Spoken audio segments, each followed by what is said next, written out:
जय श्री राधे, हरे कृष्णा। समुद्र मंथन के दौरान देवताओं और असुरों ने दोनों ने ही पूरे मनोयोग व परिश्रम के साथ समुद्र मंथन में भाग लिया और कार्य किया। उसके बाद भी केवल देवताओं को ही अमृत प्राप्ति क्यों हुई, असुरों को क्यों नहीं हुई? क्या भगवान भेदभाव करते हैं? इसका उत्तर हम इस वीडियो में जानेंगे। देखिए, समुद्र मंथन के दौरान भले ही देवताओं व असुरों दोनों ने ही समान रूप से परिश्रम किया पूरे मनोयोग के साथ, परंतु दोनों की जो मनोवृत्ति हैं उसमें अंतर था। देवताओं ने प्रत्येक कार्य भगवान विष्णु के लिए किया। उन्होंने भगवान विष्णु के चरण धूलि का आश्रय लेकर बिना किसी तर्क के भगवान की योजना अनुसार कार्य किया। वहीं असुरों ने केवल अपने ही स्वार्थ के लिए कार्य किया।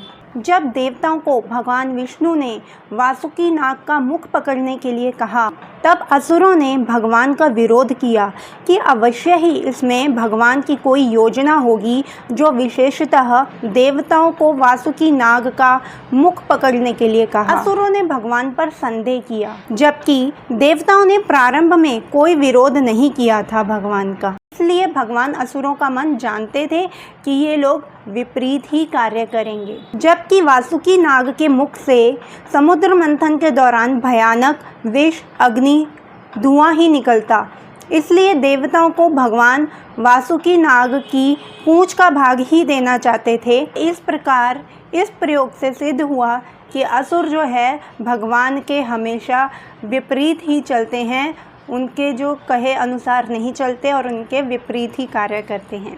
और जब समुद्र मंथन में से धन्वंतरी जी उत्पन्न हुए और उनके हाथ में अमृत का कलश था, जबकि धन्वंतरी जी स्वयं भगवान विष्णु का ही अवतार है, असुर उनके हाथ से अमृत कलश छीनकर भाग गए।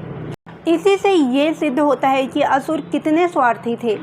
उन्होंने देवताओं के बारे में नहीं सोचा कि उन्होंने भी उनके साथ उतना ही परिश्रम किया है, उनका भी भाग है अमृत पान में। यहीं से ही असुरों की कपटता सिद्ध होती है। जबकि असुर और देवता दोनों ही ऋषि कश्यप की संतानें हैं, दोनों ही भाई भाई हैं। आज भी समाज में ये उदाहरण देखने को मिलते हैं कि अक्सर एक ही परिवार में एक भाई दूसरे भाई का हिस्सा हड़प लेता है, उसका धन, उसकी संपत्ति पर गलत दृष्टि रखता है। सुग्रीव व बाली युद्ध, महाभारत इन्हीं उदाहरणों में से एक हैं। अब जब दूसरी ओर मोहिनी रूप में भगवान विष्णु जी प्रकट होते हैं, तो मोहिनी के रूप से आकर्षित होकर असुरों के बीच मोहिनी को पाने के लिए ही युद्ध हो जाता है। तब सभी असुर मोहिनी को अमृत कलश देकर निर्णय करने के लिए कहते हैं।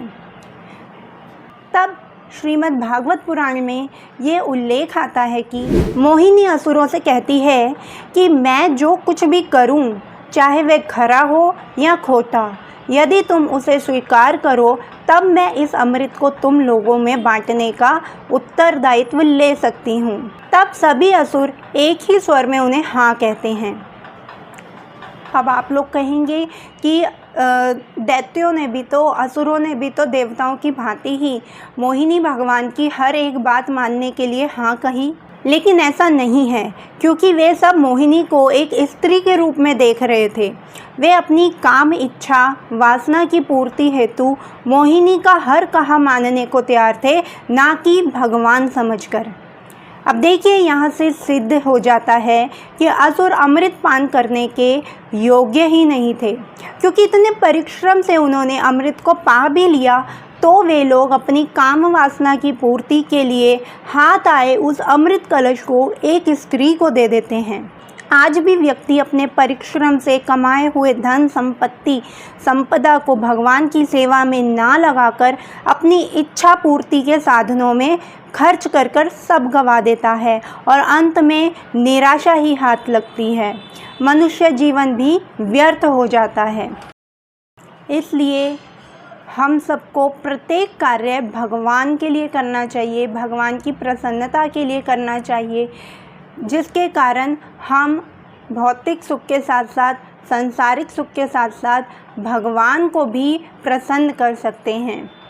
इसी तरह की वीडियोस देखने के लिए इस चैनल को लाइक कीजिए, सब्सक्राइब कीजिए, शेयर कीजिए यदि आपको मेरा कंटेंट पसंद आता है तो।